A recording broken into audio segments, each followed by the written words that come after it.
आपका मेरे चैनल भक्ति का ज्ञान में हार्दिक स्वागत है। यदि माता पिता ही उत्तर ना देकर क्रोधित होंगे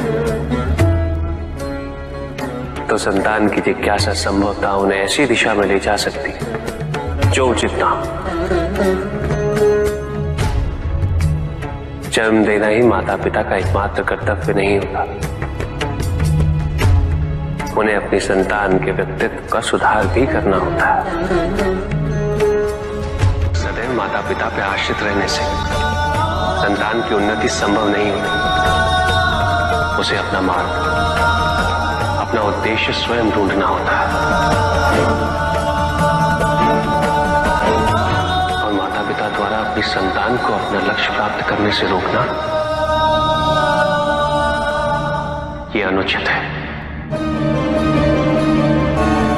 दंड वही जो अपराधी की आपराधिक प्रवृत्ति को परिवर्तित कर उसे न्याय और धर्म का पालन करने वाला व्यक्ति बना दे। भाग्य तो स्वयं कर्मों से ही निर्धारित होता है।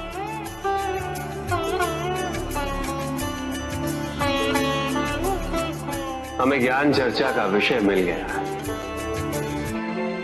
तो प्रश्न ये है कि हमारा भाग्य हमारे कर्म निर्धारित करता है या हमारे कर्म हमारा भाग्य बनाते हैं। जब भी हम अपने अतीत की ओर देखते हैं तो मन में यही प्रश्न उत्पन्न होता है कि हम जिन परिस्थितियों में हैं, क्या उसका मूल कारण हमारे कर्म है या हमारा भाग्य?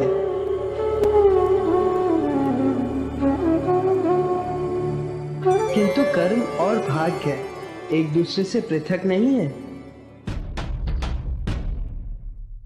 बल्कि एक दूसरे के पूरक है।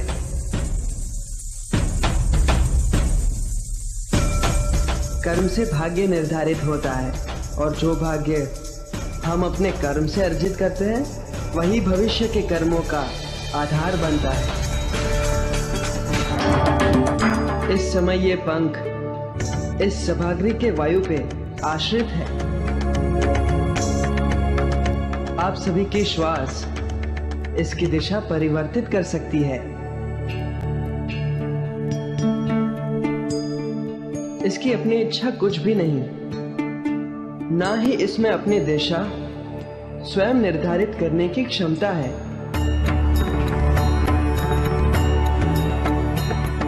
उड़ते उड़ते कीचड़ में गिर जाना इस पंख का भाग्य हो सकता है, किंतु हमारे द्वारा कर्म ना करने के कारण किसी कठिन परिस्थिति से घिर जाना, इसका दोष हम केवल भाग्य को नहीं दे सकते।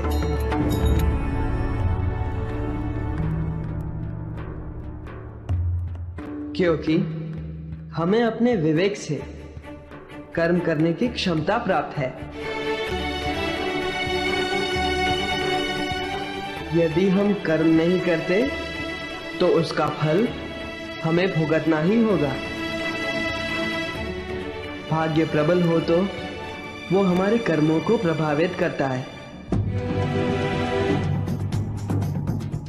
किंतु ये भी सत्य है कि कर्मों की प्रबलता हमारे भाग्यों को परिवर्तित करने में सक्षम होती है। किस मार्ग का चयन करना है ये केवल हम पे निर्भर करता है। किंतु कर्म और भाग्य में कौन अधिक महत्वपूर्ण है? कर्म, क्योंकि कर्म ही सौभाग्य को दुर्भाग्य बना सकता है और दुर्भाग्य को सौभाग्य में कर्म ही परिवर्तित कर सकता है। किंतु कर्म से मेरा तात्पर्य कर्म की पूर्णता है।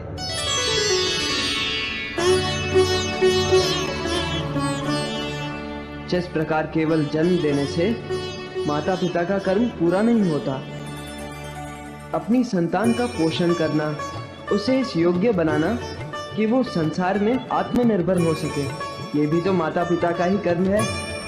संतान को संरक्षण देना, अच्छे संस्कार देना, उसे उसके दायित्वों के प्रति जागरूक करना या सक्षम बनाना, ये भी माता पिता का ही कर्म है।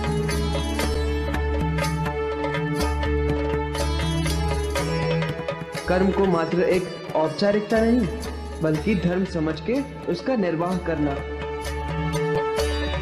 यही अच्छे भाग्य का, अच्छे भविष्य का बीजारोपण करता है।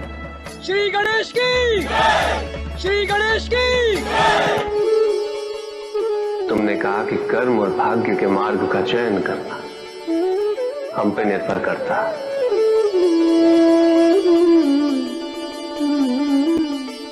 किंतु यदि कोई चयन करने के मार्ग का चुनाव ही ना करे तो क्या?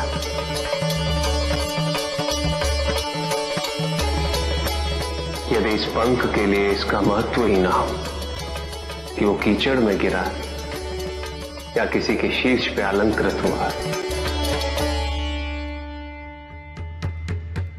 कर्म और भविष्य के मार्ग से पृथक होकर एक मार्ग और होता है,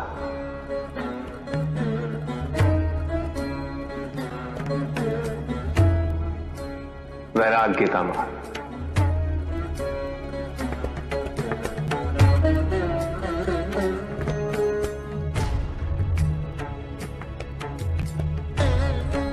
संसार अनेक युगों तक कर्म और भाग्य की प्रबलता पर विमर्श करता रहेगा और ऐसे विमर्श समाज की उन्नति में सदैव सहायक सिद्ध होंगे।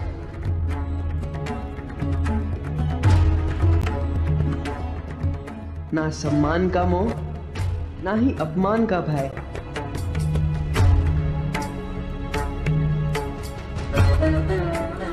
अर्थात एक ऐसी दशा जिसका होना ना होना किसी भी परिभाषा के परे है।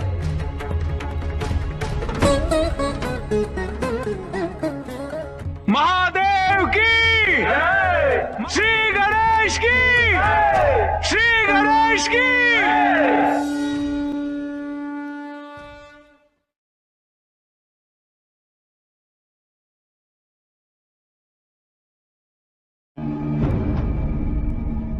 तो आप सबकी मंशा मेरे भोजन में परिवर्तन लाने की है। जी हाँ प्रभु, और इसका हमारे समक्ष ठोस कारण भी है प्रभु। विवाह उपरांत आपका जीवन सभ्य समाज की संगति में व्यतीत होने वाला है, और सभ्य समाज में अपक्व भोजन को हे दृष्टि से देखा जाता है प्रभु। इसीलिए अब आप पकवान ग्रहण करके सामाजिक जीवन का आनंद लीजिए प्रभु। आप देवतागण उस जीवन पद्धति को तिरस्कृत कर जो कि आपके अनुरूप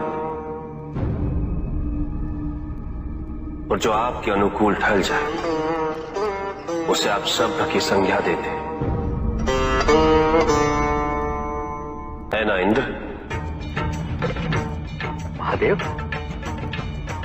इसे कृपया अन्यथा ना ले प्रभु, परंतु देवराज के कथन में कुछ सत्य अवश्य है। पकवान का सामूहिक रूप से ग्रहण करना यह सभ्य समाज का अभिन्न अंग है। अब आप भी इसे अपना ले तो इसमें हानि क्या है प्रभु? ऐसे भोजन से केवल हानि ही हो सकती है देवर्षि नारायण। सर्वप्रथम ऐसे भोजन के उत्पादन हेतु जो कि सभ्य समाज का भोजन है और वन्य प्रदेश का विनाश कर उसे खेतों में परिवर्तित करते हैं, जिससे उसके संरक्षित जीव जंतुओं का भी सर्वनाश होता है।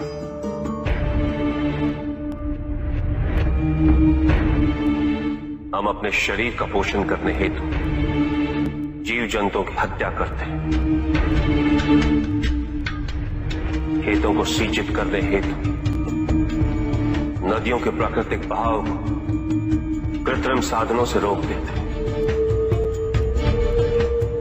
इससे विपदा और अकाल की स्थिति उत्पन्न होने की आशंका सदैव बनी रहती है। जल जीवन का भी सर्वनाश होता है। तत्पश्चात उस अन्न को पकाने हेतु हम वृक्षों को काटकर ईंधन की आवश्यकता पूरी करते हैं।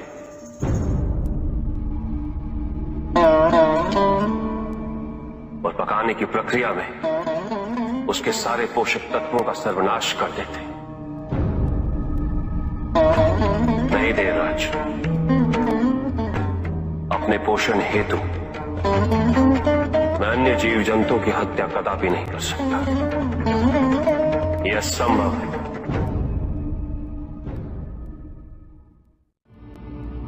वो व्यापारी जिसके पास इस संसार में जीवन निर्वाह हेतु सब कुछ था,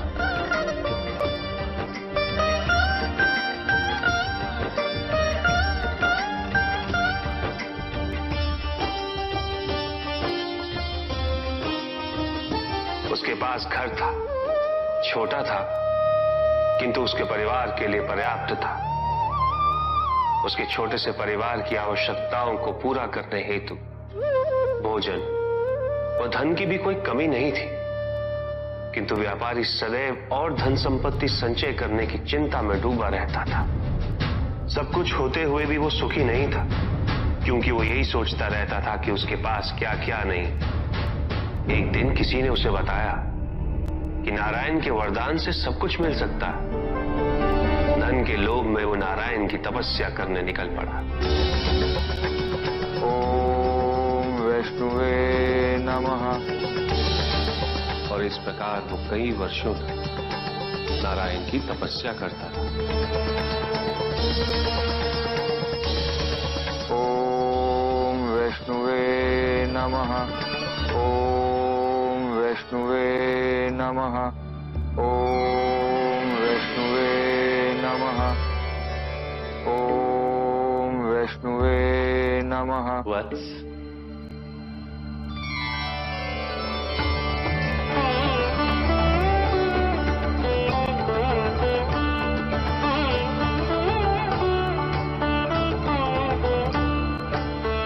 प्रणाम प्रभु।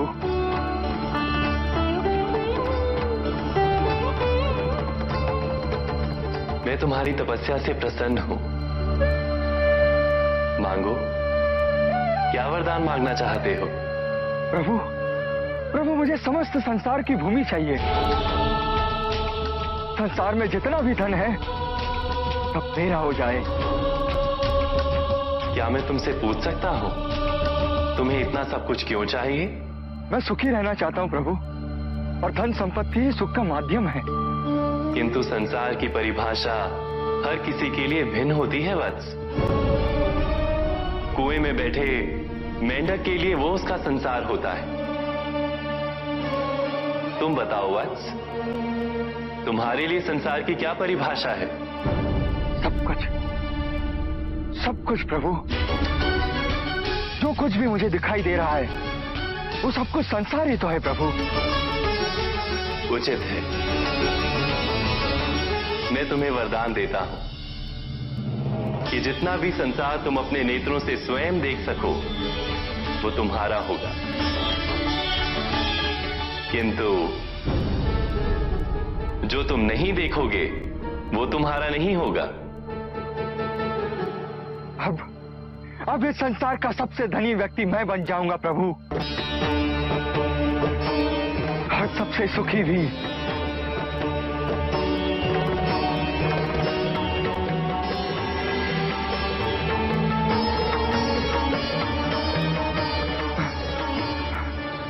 सब मेरा, ये सब भी मेरा।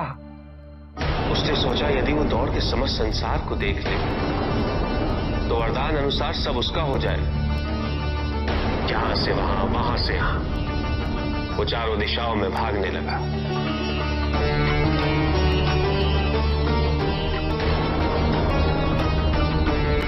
जो भी दिखा वो उसे अपना बनाता गया, किंतु उसका लालच कम नहीं, अपितु और बढ़ता गया।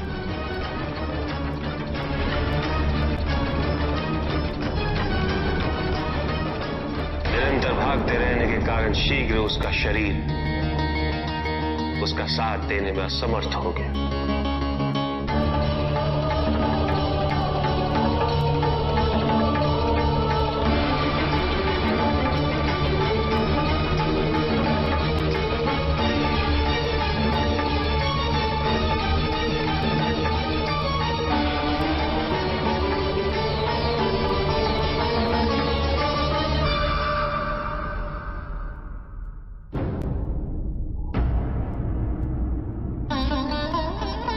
इस प्रकार उसके पास केवल उतनी ही भूमि रही जिस पे उसका मृत शरीर पड़ा हुआ था।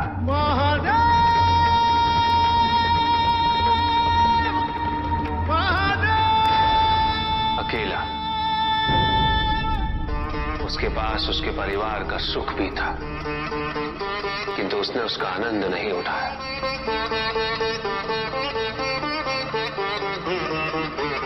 इसलिए सुखी जीवन हेतु धन की प्रचुरता नहीं, अपितु अपनी इच्छा और आवश्यकता में अंतर समझना अनिवार्य है। अगर आपको ये वीडियो अच्छी लगी हो तो लाइक करें और शेयर करें और मेरे चैनल भक्ति का ज्ञान को सब्सक्राइब करें। आपका धन्यवाद।